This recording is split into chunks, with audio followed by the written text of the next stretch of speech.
নমস্কার। তো চলুন সবাইকে আমার চ্যানেলে ওয়েলকাম। আজকে আমি যে সাবজেক্টটা নিয়ে আলোচনা করব, সাবজেক্টটা হচ্ছে যে দেয়ার আর নো পার্মানেন্ট স্টক। এখানে পার্মানেন্ট স্টক বলে কিছু নেই, যে একটা স্টক ভালো একটা স্টক খারাপ এরকম কোনো ব্যাপার নেই। এখানে কোনো পার্মানেন্ট কিছু নেই, ফিক্সড কোনো স্টক নেই, ভালো বা খারাপ ফিক্সড বলে কিছু হয় না। এই ভিডিও নিয়ে বানাচ্ছি, তার কারণ হচ্ছে আমি কয়দিন আগে আমাদের একজন ইনভেস্টার, আমার এই পরিচিত, সে আমাকে ফোন করেছিল। তার সমস্যা হচ্ছে, সে বলছে তার যে পোর্টফোলিও আছে মোটামুটি লাস্ট 2 বছরের বেশি হয়ে গেল, 2023-এর মোটামুটি জুন জুলাই থেকে এখনো পর্যন্ত প্রায় 2.5 বছর হলো, তার পোর্টফোলিওতে কোনো রিটার্ন নেই। আপনি ভাবতে পারছেন, 23-এর মোটামুটি মে জুন থেকে 25-এর 2025-এর সেপ্টেম্বর তার পোর্টফোলিওতে কোনো রিটার্ন নেই। আমি তো শুনে অবাক হয়ে গেলাম। 23-এর মোটামুটি মে মাস থেকে 24-এর অক্টোবর পর্যন্ত দেখবেন আমাদের পোর্টফোলিওর অনেকেরই স্টক সব ডবল হয়ে গেছে, কোনোটা 2x 3x, কোনো স্টক 40% 50% বেড়ে গেছে। মানে মোটামুটি পোর্টফোলিওটা কিন্তু ডবলের কাছাকাছি হয়ে গেছে 23-এর মে থেকে 24-এর অক্টোবর। এত বড় মূল্য নেওয়া সত্ত্বেও তার পোর্টফোলিওতে কোনো রিটার্ন নেই। আমি তো শুনে অবাক হয়ে গেলাম। তারপরে আমি ওনাকে বললাম যে আপনি শুধু আমাকে পোর্টফোলিও স্টকগুলো আছে, স্টকগুলোর নামটা শুধু আপনি হোয়াটসঅ্যাপ করে পাঠিয়ে দিন। তারপরে ওনার যে আমি পোর্টফোলিও দেখলাম, ওনার পোর্টফোলিও 2017 থেকে একই পোর্টফোলিও পড়ে আছে। 2017 স্টকগুলো ছিল উনি নিয়েছিল, ওখানে টাটা মোটর ছিল, তারপরে আইটিসি ছিল, এশিয়ান পেন্ট, ডিমার্টও ছিল, এরকম আরো, এছাড়া আরো কিছু ইনফ্রাস্টক আছে। তারপরে আপনার একটা আছে রিনিউয়েবল এনার্জি স্টক আছে, আর দুটো পিএসইউ ব্যাংক আছে, মোটামুটি 10-12টা স্টকের পোর্টফোলিও আছে।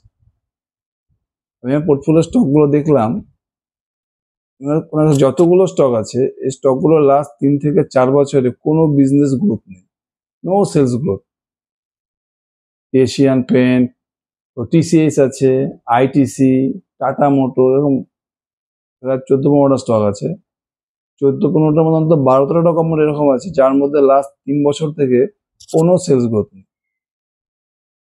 আমি দেখুন, ওনাকে বললাম, উনি ওনার দৃষ্টিভঙ্গি, উনি 2017 যে স্টকগুলো নিয়েছে সেই স্টকগুলোকে ধরে রেখেছে, কারণ উনি নিজেকে ভাবছেন লং টার্ম ইনভেস্ট।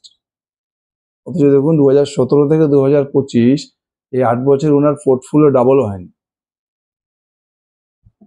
8 বছরে ওনার যে পোর্টফোলিও অ্যামাউন্ট সেটা ডাবলও হয়নি, 10% রিটার্ন পায়নি, 10%-এরও কম রিটার্ন পেয়েছে। আবার একটা শেয়ার বাজার থেকে ইনভেস্ট করে 7 বছরে, 7 থেকে 8 বছর তার রিটার্ন হচ্ছে 10%, 9 থেকে 10% এভারেজ রিটার্ন। এটা হচ্ছে শেয়ার মার্কেটের ইনভেস্টরদের সব থেকে বড় মিস্টেক, লং টার্ম ইনভেস্ট।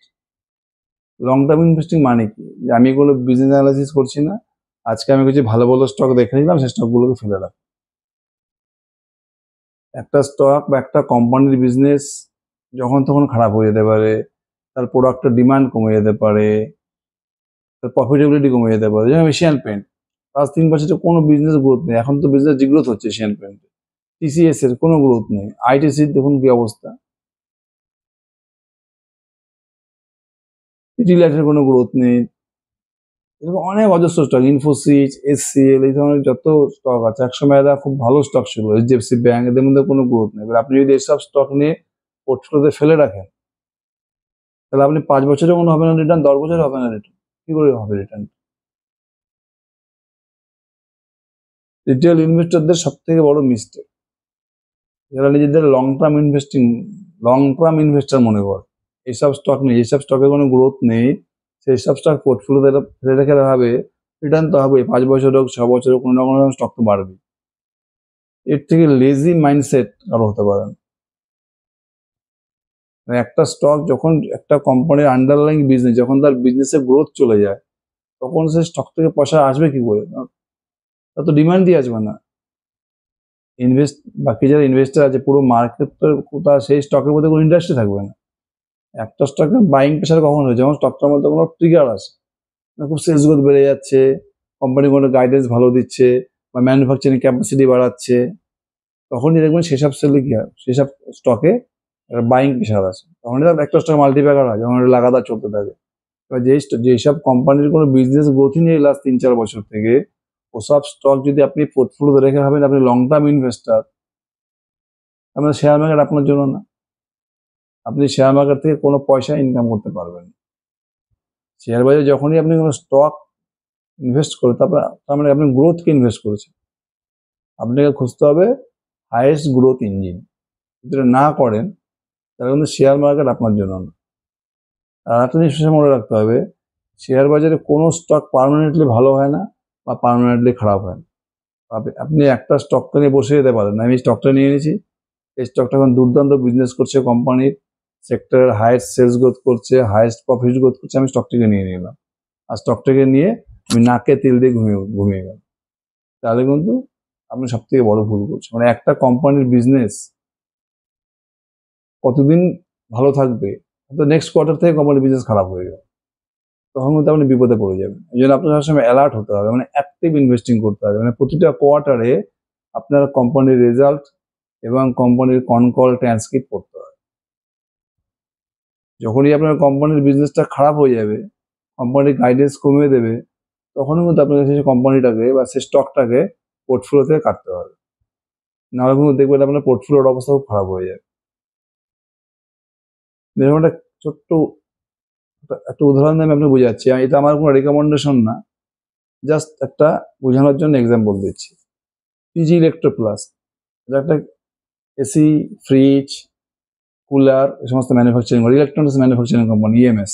এটা বড় বড় ব্র্যান্ডের হয়ে, এলজি, ভোল্টাস, এসব বড় বড় ব্র্যান্ডের হয়ে এরা এসি, ফ্রিজ এই সমস্ত জিনিস ইলেকট্রনিক্স ম্যানুফ্যাকচারিং করে। Basically BTB company. এই কোম্পানিটাকে আমি 2024-এর মোটামুটি যখন লাস্ট কোয়ার্টার হলো, মার্চ কোয়ার্টার রেজাল্ট আসলো, তখন আমি এই স্টকটাকে প্রথম নিয়েছি।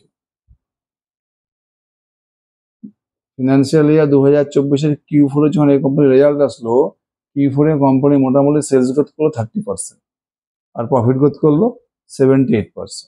এবারে কোম্পানি যখন কনকল আসলো, কোম্পানি গাইডেন্স দিল 2025-এ সেলস গ্রোথ করবে 40% আর প্রফিট গ্রোথ করবে 45%।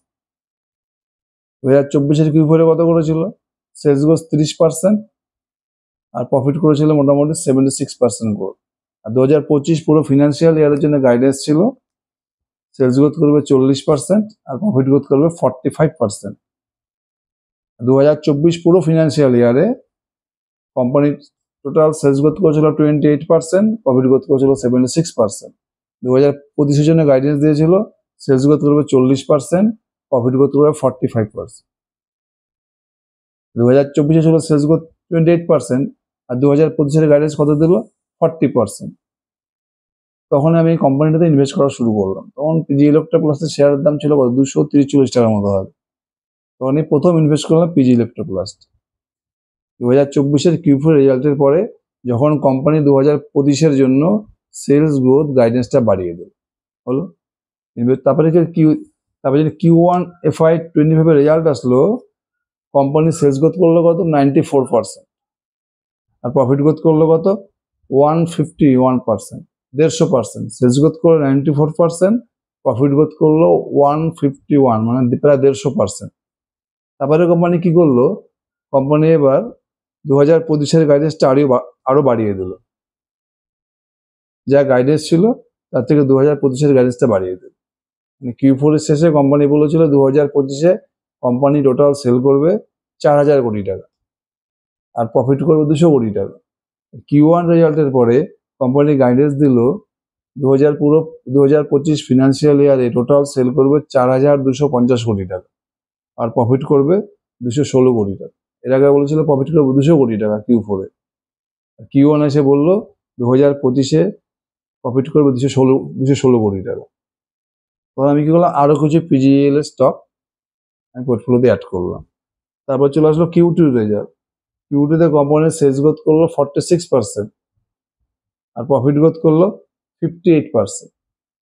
আর কোম্পানির গাইডেন্সটা কিন্তু আরো বাড়িয়ে দিল। 2025-এর গাইডেন্সটা কোম্পানি আরো বাড়িয়ে দিল। কি দিল গাইডেন্স?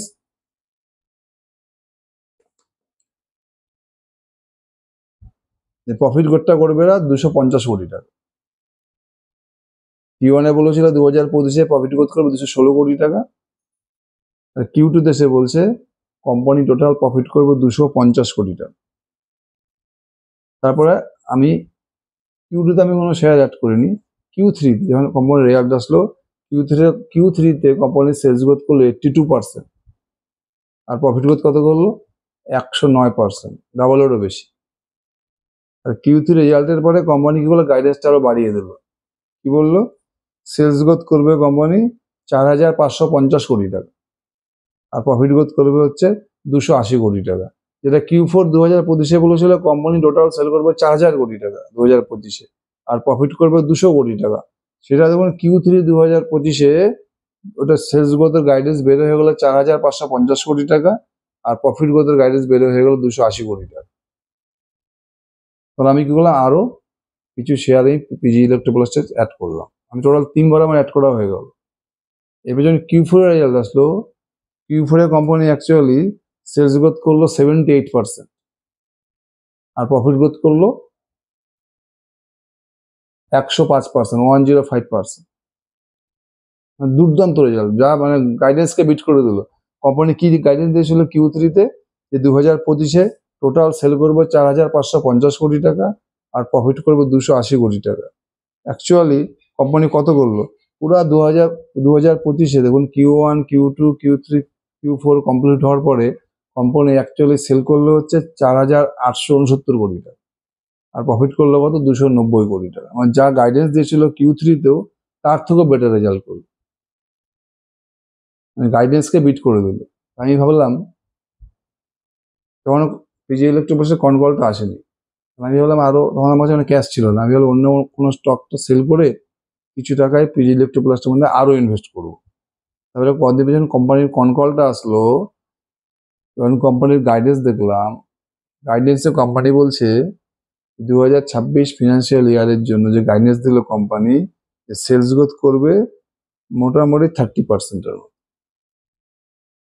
সেলস গ্রোথের গাইডেন্স দিল কোম্পানি 30%। পুরো 26 ফিনান্সিয়াল ইয়ারের জন্য কোম্পানি গাইডেন্স দিল সেলস গ্রোথ করবে 30%,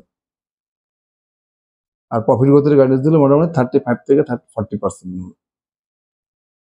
যে কোম্পানিটা পুরো 2025 ফিনান্সিয়াল ইয়ারে দেখুন 70-80% সেলস গ্রোথ করলো, প্রফিট গ্রোথ 100%-এর বেশি, সেই কোম্পানির গাইডেন্স কম হয়ে গেলো 2026-এর জন্য সেলস গ্রোথ 30%, আর প্রফিট গ্রোথ 35 থেকে 40%।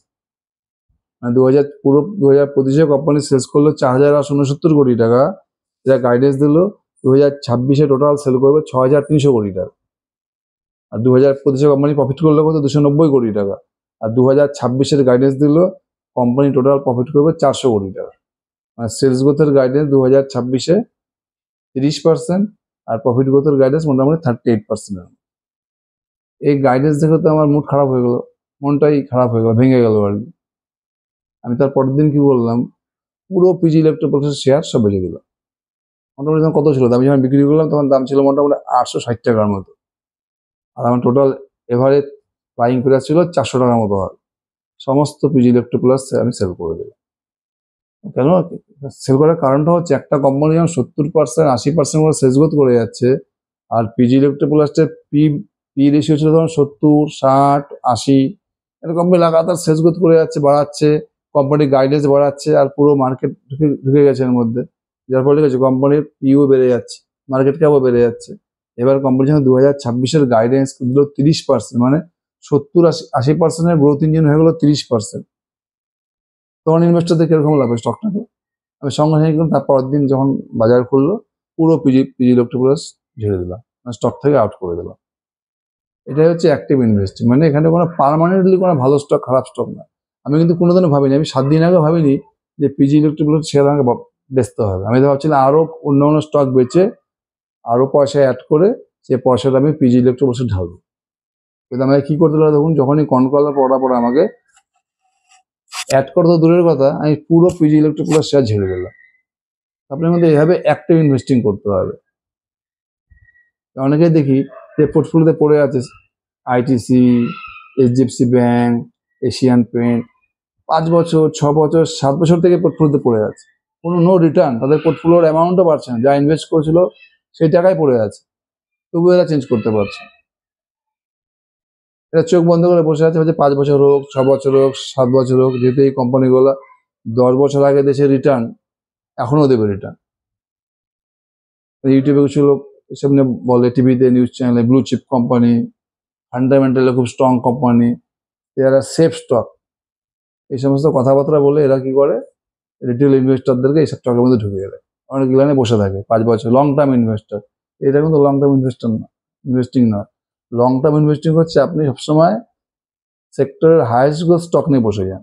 সেই স্টক যদি না চলে কোনো ব্যাপার নেই, 6 মাস না চলুক, 7 মাস, ওই স্টক চলবেই। যে স্টক সেক্টরের হাইয়েস্ট গ্রোথ করবে সেই স্টক চলবে। কিন্তু আপনি যদি এই সমস্ত স্টক নিয়ে বসে যান যাদের মধ্যে কোনো সেলস গ্রোথ নেই, সেই স্টক 20%, 30% দাম কমে যাচ্ছে, আপনি নিয়ে যাচ্ছেন, ভ্যালু ইনভেস্টিং করছেন, সস্তায় পেয়ে যাচ্ছেন, এখান থেকে কিন্তু আপনি কোনো রিটার্ন জেনারেট করতে পারবেন যতদিন পর্যন্ত কোম্পানির বিজনেস চেঞ্জ না হয়। অ্যাক্টিভ ইনভেস্টিং এর মেন মন্ত্রই হচ্ছে এখানে কোনো পার্মানেন্টলি ভালো স্টক বলে কিছু নেই, আপনাকে সবসময় কোয়ার্টারলি ট্র্যাক করতে হবে। দেখুন তো পিজিএল এর ক্ষেত্রে কি হলো, একটা 70%, 80% গ্রোথ ইঞ্জিন 30% গ্রোথ ইঞ্জিন হয়ে গেল। তারপরে কি হলো, স্টক 900 টাকা, 950 টাকা পিজিএল এখন 500 টাকায় পড়ে আছে। Q4 70%, 80% সেলস গ্রোথ করার পরেও, কারণটা কি, কোম্পানির গাইডেন্সটা কমে গেছে। পুরো শেয়ার বাজার চলে গাইডেন্সের উপরে। আপনার পোর্টফোলিও যদি এরকম স্টক পড়ে থাকে, এশিয়ান পেইন্ট, এই ধরনের স্টক যদি পড়ে থাকে যাদের কোনো সেলস গ্রোথই নেই, 2%, 3% এরা সেলস গ্রোথের গাইডেন্স দেয়, যেখানে আমাদের নমিনাল, আমাদের জিডিপি গ্রোথ 7%, আমাদের ইনফ্লেশন 6%, মানে নমিনাল জিডিপি আমাদের 13%। আর আপনার স্টক যদি 2%, 3% গ্রোথের গাইডেন্স দেয়, সিঙ্গেল ডিজিট গ্রোথের গাইডেন্স দেয়, আপনার স্টক চলবেই না, কেউ চালাতে পারবে না। ওই স্টকটাকে কেউ চালাতে পারবে না। আপনাকে সবার আগে কি করতে হবে, পোর্টফোলিওটাকে ক্লিয়ার করতে হবে, ওইসব স্টককে পোর্টফোলিও থেকে ঝাড়তে হবে, আউট করে 20% লস হোক, 10% লস হোক, কোনো অসুবিধা নেই। আপনার নতুন করে পোর্টফোলিও বানাতে হবে হাই গ্রোথ ইঞ্জিন, যাদের সেলস গ্রোথ সেক্টরের মধ্যে হাইয়েস্ট। এটাই হচ্ছে অ্যাক্টিভ ইনভেস্ট। এখানে long term stock, permanent stock বলে কিচ্ছু নেই। Thank you.